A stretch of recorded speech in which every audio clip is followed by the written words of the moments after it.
I know, you just can't not get up and dance. Yeah, so thank you. I gotta move with your soul. And in fact, we are celebrating that song by Eddie Watkins Jr. By making Yes, Yes, Yes part of our theme and focus all this month. I mean, Eddie's a Facebook friend, and so I wrote and I let him know what we're up to. And maybe he'll come and share his good vibes in person sometime.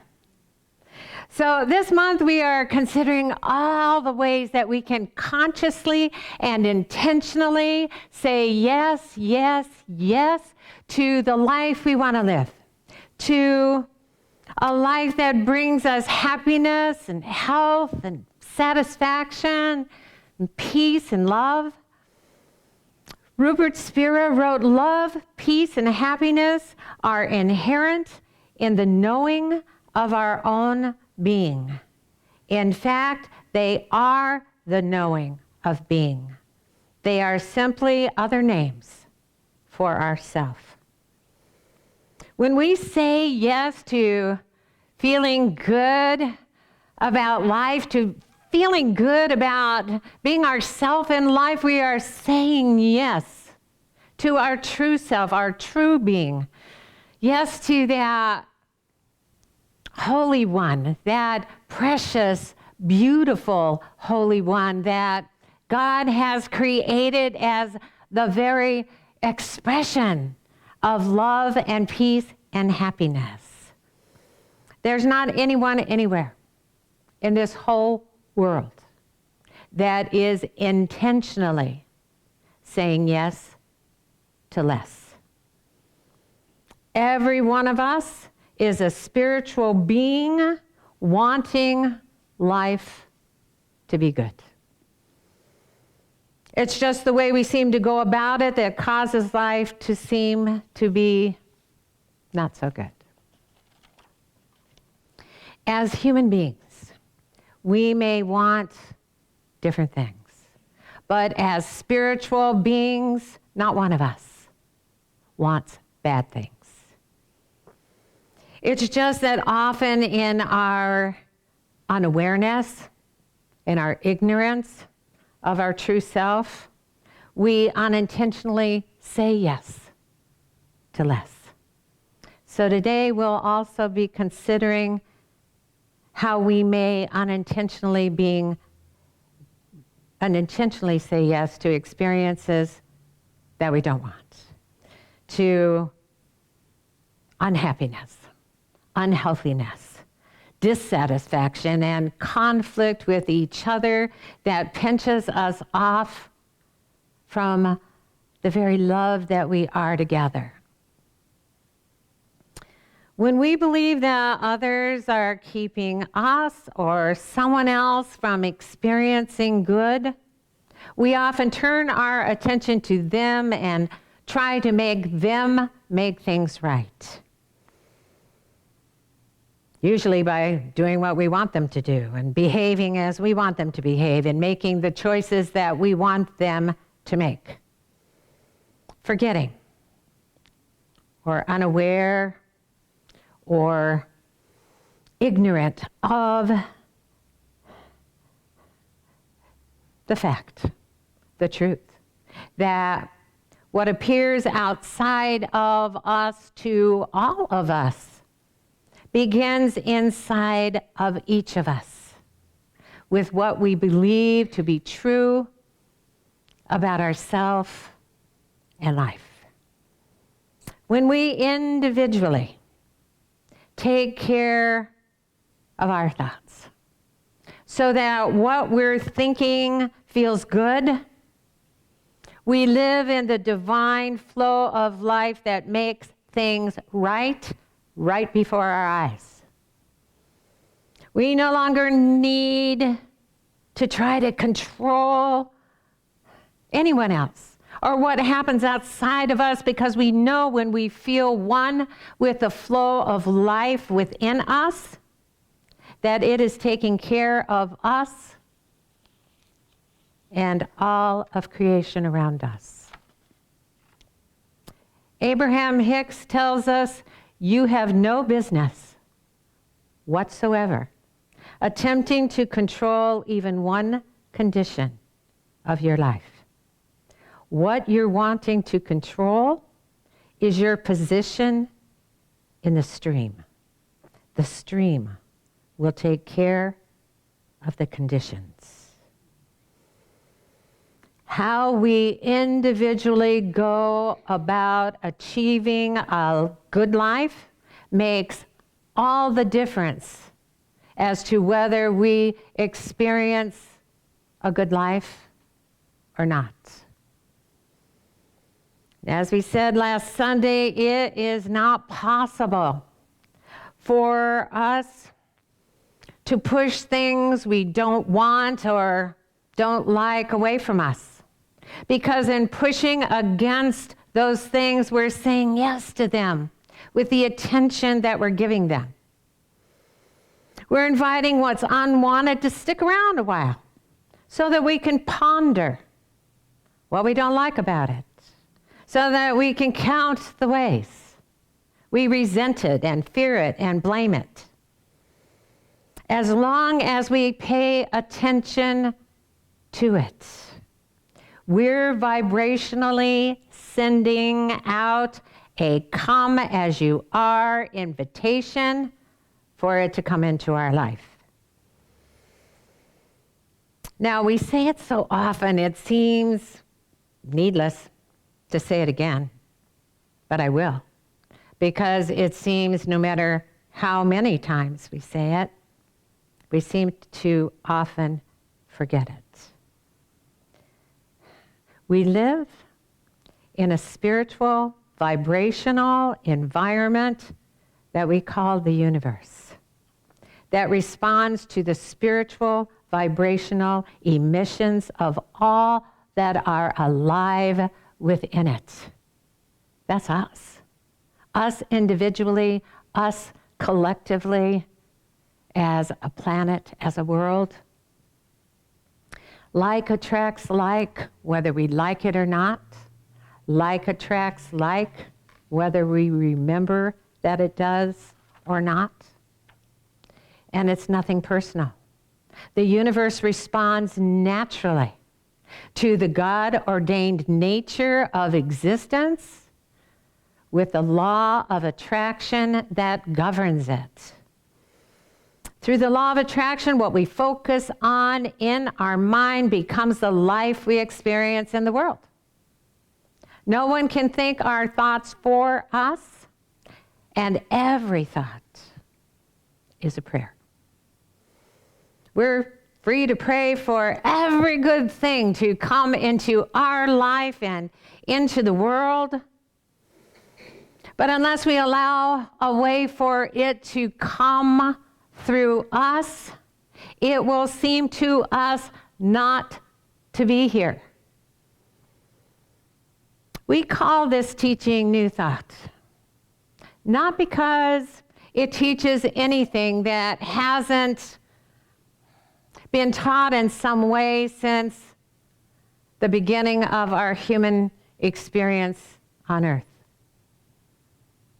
but because when we control our position in the stream of life by letting go of old rigid thoughts and beliefs and ideas that are throwing us off course, when we're willing to stop beating the drum of what is wrong with this world, our mind is free of negativity and new thoughts that we have not considered before. New thoughts about ourselves and life are able to come into our awareness.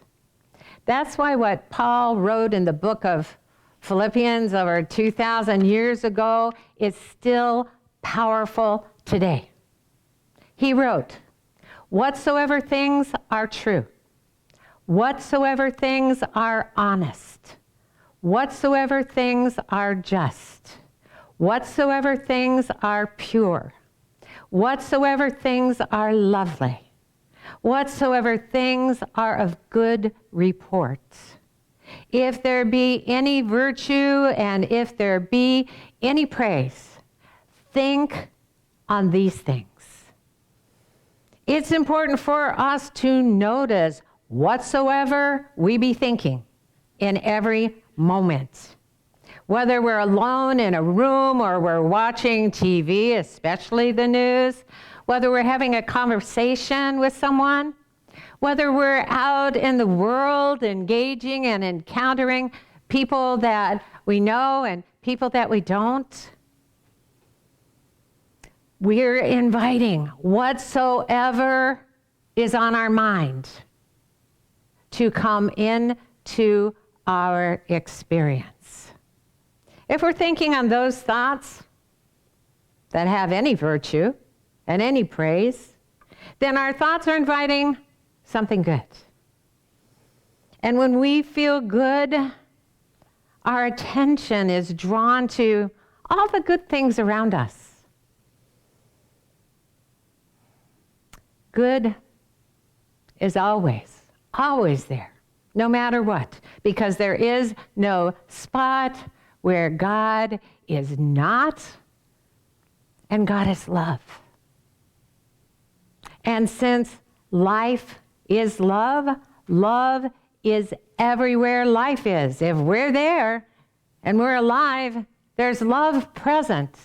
And if everything around us is alive, it's there too. It's when our yeah buts get in our way. It's when we think something else is there that we don't experience life in a way that feels good. It's the presence of truth behind all things that makes things true. It's the presence of love within all things that makes things lovely. But unless we're thinking thoughts that are true and loving, unless we feel the presence within us, we won't recognize it anywhere else. The God of creation, the source of life, the pure positive energy that gives form to our life and all life, is pulsating with holiness above and beneath and within every visible form that lives, no matter who and no matter what appears to be. That is all that's there and can be.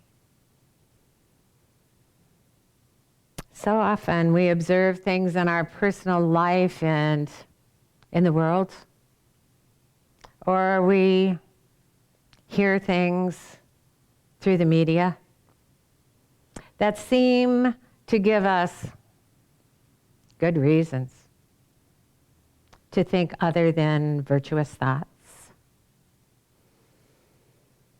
We're able to point to all those reasons why we should be unhappy and feel unhealthy and be dissatisfied and be angry and upset, because others seem to be contributing to what we believe is wrong with the world. I mean, it isn't us. But it's our attention to what seems to be wrong, our attention to it, that invites it to stick around. We're making a way for it to stay. Abraham Hicks tells us all is well. You didn't come here to fix a broken world. The world is not broken. You came here to live a wonderful life. And if you can learn to relax a little and let it all in, you will begin to see the universe present you with all that you have asked for. Though it may seem to be, though it may appear to be, our world is not broken. And though we may seem to be, and though we may appear to be, we're not here to fix it. Only we can change our mind and focus and readdress our invitations to the good that we want to see. The good that is here and now and has never, ever left us. What we think on, what we focus on, what we give our attention to becomes pervasive in our life. It appears to be all that there is everywhere we look because we're inviting it to be there with our attention to it. We're here to enjoy a journey of joy in a universe of joy. We're here to experience the happiness of being ourselves. We're here to discover what brings us joy and then choose it and choose it and choose it and say yes to it and yes to it and yes to it. In this way, we let the positive spiritual energy within us flow into our experiences and then flow from us into this world. Positive energy can't flow into good things on the outside of us until we let it flow with so much good within us first. All we need to do for love and peace and happiness to come through us is to position ourselves in the holy stream of life. We position ourselves and we live in the perfect alignment and position in the holy stream, not by fighting each other and not by battling the shadows in our mind, but by making the feeling of well-being that is natural to us be the only thing that is important to us. New thoughts, new thoughts. There is so much that we don't know. There is so much that we don't even know that we don't know. But new thoughts can only come to our mind when we let go of the old thoughts. And new thoughts are by invitation only. Abraham Hicks tells us, give in to the well-being that is hammering at your door. Give in, give in, give in.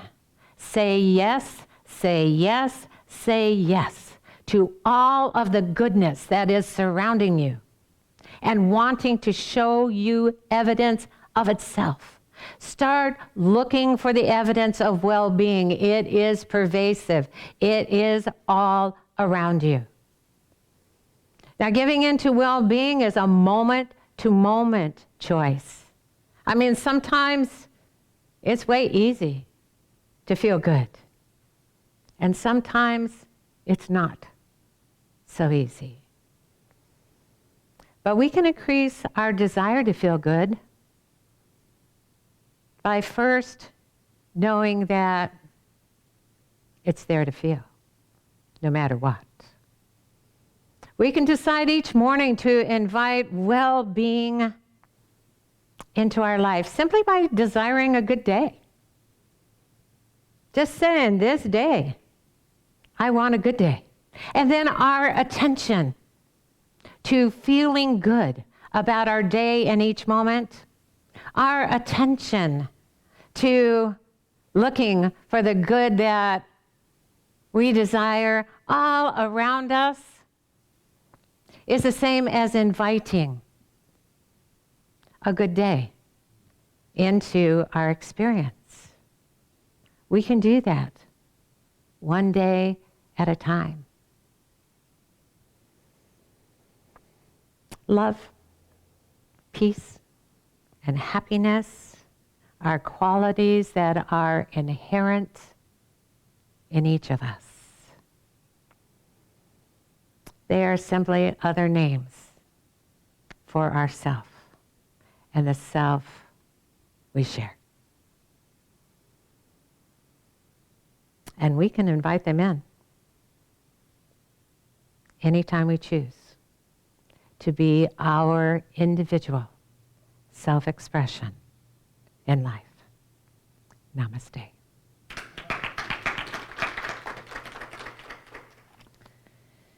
Okay. Well, I'm just looking down. I've completed my talk. Next is our time to say thank you. Thank you for being here. It's beautiful to look out and see you. It's beautiful to see some of you stand up and dance during the song. It's beautiful to experience your energy and your love and your happiness and your individuality. And thank you for tuning in live stream to share this time with us. We can feel you. Love is pervasive. And we would love to do this for the duration. And it requires financial support in order for that to happen. So we want to say thank you to all of you who do support us. It gives us an opportunity to talk about love, talk about truth on Sundays and in our classes, to share it, to demonstrate it together, to go out and live it in the world. So if you'd like to financially support the Life Enrichment Center, our treasurer, Dr. Jamie Phillips, can tell you how.